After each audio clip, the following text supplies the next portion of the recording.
Hello everyone, আমি সুস্মিতা। আমি আবার একটা নতুন ব্লগ নিয়ে আপনাদের সামনে চলে এসেছি। আজকে সকাল সকাল আমি আর অভি চলে গেছিলাম বেলুড় দর্শন করতে, যেখানে আমরা মাঝে মধ্যেই গিয়ে থাকি, যদিও অনেক দিন বাদেই আবার আমরা গিয়েছিলাম। সকাল সকাল আমরা দুজন রেডি হয়ে বেরিয়ে পড়েছিলাম বেলুড়ের উদ্দেশ্যে। এখানে আমি শাড়ি পরে নিয়েছিলাম আর অভি নর্মাল ক্যাজুয়াল ড্রেসেই গিয়েছিল। ফার্স্টেই আমরা চলে গিয়েছিলাম দমদম মেট্রো স্টেশন। গিয়ে শুনি দক্ষিণেশ্বরের মেট্রো অনেক লেটে ছাড়বে, তাই আর কিছু না ভেবেই ওখান থেকেই আমরা বাস ধরে নিয়েছিলাম বালিখাল যাওয়ার উদ্দেশ্যে। তারপরে ওখান থেকে আমরা অটো নিয়ে বেলুড় পৌঁছে যাওয়ার প্ল্যান করেছিলাম। দেখতে দেখতে আমরা বালিখাল পৌঁছে গেলাম এবং দুজনে টোটোয় উঠে পড়লাম। সকাল সকাল খুব একটা টোটোর জন্য লাইন দিতেও হয়নি এবং আমরা তাড়াতাড়ি টোটোটা পেয়ে গেছিলাম, কারণ ওখানে যদি খুব তাড়াতাড়ি না পৌঁছাই তাহলে আমরা সমস্ত মন্দির দর্শনও করতে পারবো না এবং আমাদের প্রসাদ গ্রহণের সময়ও পেরিয়ে যাবে।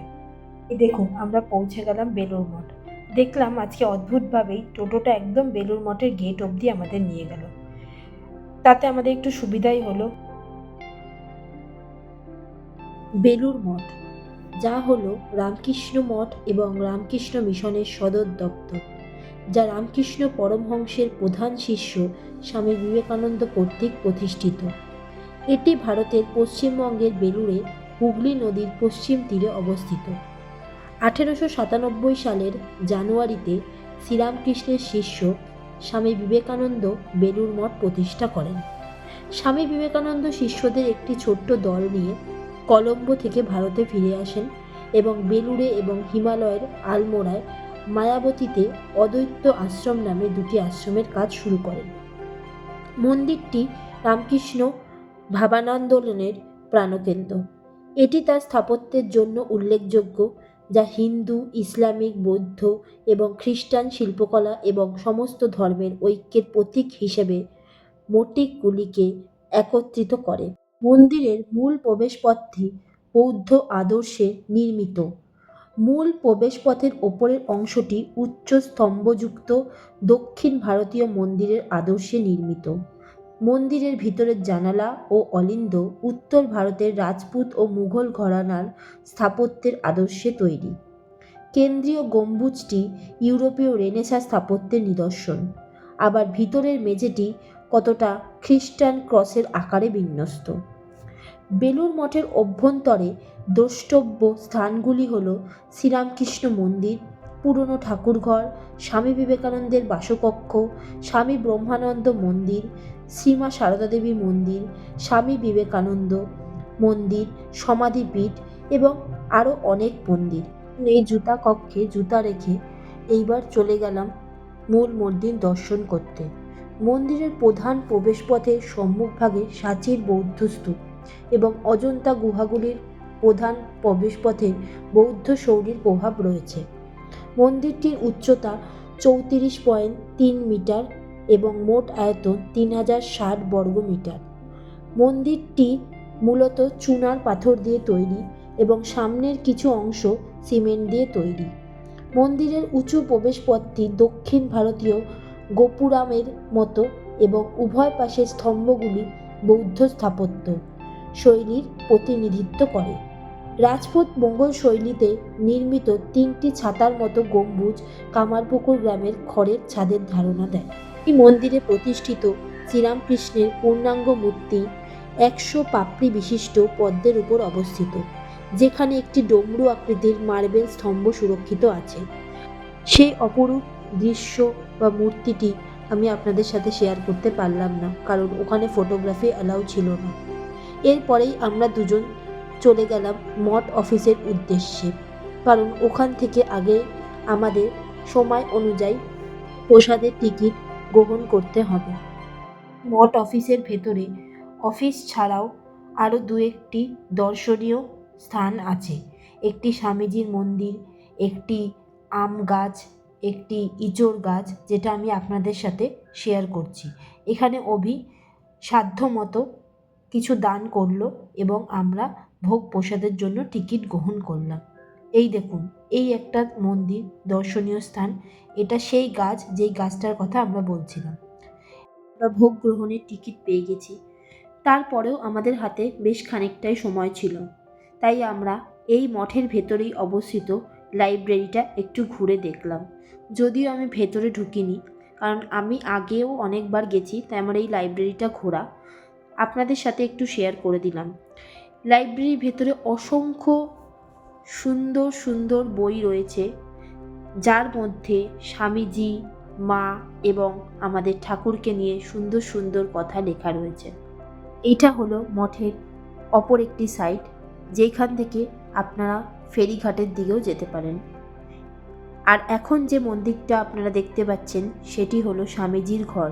সেটাও আমরা ভেতরে ঢুকেই দর্শন করেছিলাম, কিন্তু যেহেতু ফটোগ্রাফি অ্যালাউ ছিল না, তাই ভেতরের কিছুই আমি শেয়ার করতে পারলাম না।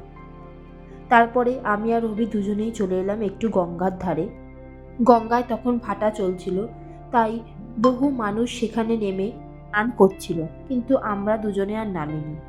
তারপরেই ঠিক এই গঙ্গার পাড়ের উল্টো দিকেই ছিল আমাদের মায়ের মন্দির, যেখানে আমাদের সারদা মাকে প্রতিষ্ঠিত করা হয়েছিল। একে একে গঙ্গার পাড়ে লোকের সমাগম বেড়েই যাচ্ছিল, কারণ ওখানে অ্যানাউন্স হয়ে গেছিল যে গঙ্গায় বান আসছে। তাই ওখানকার সিকিউরিটি গার্ড, পুলিশরা গঙ্গার পাড় পুরো খালি করে দিয়েছিল এবং সবাইকে অ্যালার্ট করে দিয়েছিল। দেখুন, সবাই দৌড়াদৌড়ি করছে, কারণ ওইদিকে বান এসে গেছে। এই এক অপরূপ দৃশ্য, নিজের চোখে না দেখলে হয়তো বিশ্বাসই করতাম না এরকমটাও হয়। যদিও এটা নিয়ে আমি দুবার দেখলাম, কিন্তু অভির এটা ফার্স্ট টাইম ছিল। অভি খুবই এনজয় করছিল ব্যাপারটা, এবং জলের স্রোত বা জলের গতি কি হতে পারে সেটা আমি আজকে সামনে থেকে আমরা দুজন দেখলাম। কত নিচে জল ছিল ভাটার সময়, বান আসার পর জল অনেকটা ওপরে চলে আসে। এটা ছিল বান আসার ঠিক কিছুক্ষণ পরের মুহূর্ত। তখনও জলের গতি কমেনি। ওইদিকে দেখুন, লঞ্চগুলোও টালমাটাল খাচ্ছে মাঝগঙ্গাতে। এ এক ভয়ঙ্কর দৃশ্য। যাই হোক, বেলুড় মঠের স্বেচ্ছাসেবকরা খুবই অর্গানাইজডভাবে, খুবই সাবধানতার সঙ্গে সবাইকে সেফলি পাড়ে উঠে আসতে বলেছিল। এদের ব্যবস্থা ছিল খুবই অর্গানাইজড এবং সুন্দর। একে একে মানুষের ভিড় বেড়েই যাচ্ছিল। সত্যি সে ছিল এক অপরূপ দৃশ্য। এইবার সময় হয়ে গেল প্রসাদ গ্রহণের। আমি আর অভি পুরো মন্দির চত্বর প্রদক্ষিণ করলাম, করে তারপরে আমরা দুজনেই এগিয়ে যাচ্ছিলাম প্রসাদ গ্রহণ করতে। রোদের খুব তেজ থাকায় আমরা ছাতা নিয়েই দুজন চলছিলাম।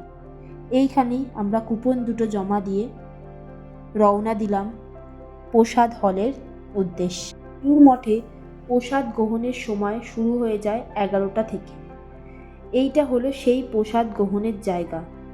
এত সুন্দর, এত অপূর্ব, যেটা কিছু মাস আগেও আমরা যখন গিয়েছিলাম দেখছিলাম এখানে কাজ হচ্ছিল। এখন এসে দেখি পুরোটাই কমপ্লিট হয়ে গেছে। খুবই সুন্দরভাবে এই জায়গাটা এরা তৈরি করেছে, যেখানে একসাথে প্রায় 1000 লোক অর্গানাইজড ওয়েতে বসে খাওয়া দাওয়া করতে পারে। এইটা হলো ওনাদের রান্নার জায়গা, যেখানে এত লোকের খাবার একসাথে রান্না হচ্ছে। দেখুন কি সুন্দর অ্যারেঞ্জমেন্ট। এরকম অ্যারেঞ্জমেন্ট বেলুড় মঠ অনেক বছর ধরেই করে আসছে। আমরা প্রায় সময় এখানে আসি এবং সকালের দিকেই আসি, যাতে আমরা ভোগটা খেতে পারি। এ ভোগের স্বাদ অসাধারণ, যেটা কোনো প্রসাদের সাথেই তুলনা করা যায় না। এখন আরও জায়গা এক্সপ্যান্ড করা হয়েছে, যাতে আরও মানুষ এখানে এসে ভোগ প্রসাদ খেতে পারে। আমরা সবাই একে একে লাইন দিয়ে নিজেদের জায়গা গ্রহণ করলাম এবং বসে পড়লাম প্রসাদ খাওয়ার জন্য। দেখুন কি সুন্দর স্টিলের থালা দিয়েছে, স্টিলের গ্লাস দিয়েছে। বসেই আমরা দুজনেই প্রথমে একটু জল খেয়ে নিলাম, কারণ আমরা দুজনেই খুব এক্সস্টেড হয়ে গেছিলাম, এত গরম ছিল আজকে। এরপরেই দেখুন প্রসাদ নিবেদন স্টার্ট হয়ে গেছে। আজকের প্রসাদে ছিল গরম গরম খিচুড়ি আর তরকারি। আহা, সেই প্রসাদের অপূর্ব কি স্বাদ! বলতে বলতে চলে এলো চাটনি এবং পাতে পড়ে গেল পায়েস। পায়েসটা খেতে তো আরোই সুন্দর ছিল।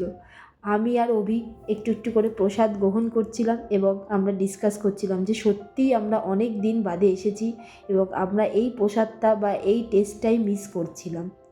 আমরা খাওয়া দাওয়া করে বাইরে এলাম এবং এটা ছিল ওদের ওয়াশ এরিয়া, যেটাও খুব সুন্দর করে সাজানো।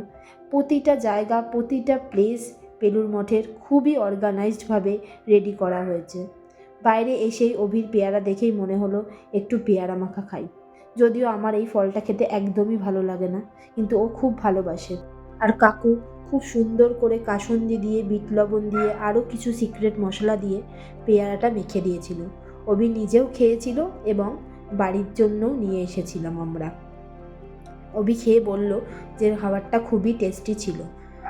এরপরে আমরা অটোতে উঠে চলে এলাম দক্ষিণেশ্বর। দেখুন, আপনাদের সাথে আমি দক্ষিণেশ্বরের মায়ের মন্দিরটাও দর্শন করিয়ে দিলাম। বেলুড় মঠে এসেছি আর মাকে একটু দর্শন করব না, সেটা কি করে হয়?